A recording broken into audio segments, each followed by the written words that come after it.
கண்ணம் அழகிய ரோசாப்பு கண்ணில் சிரிக்குது ஊதாப்பு உதட்டில் உதிரும் தேன் முல்லைப்பூ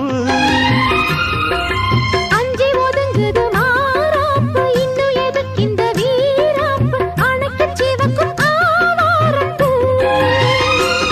அடி சித்திரம் எப்படி சேலைய கட்டுச்சு தேவதை பாதங்கள் பூமியில் ஒட்டுச்சு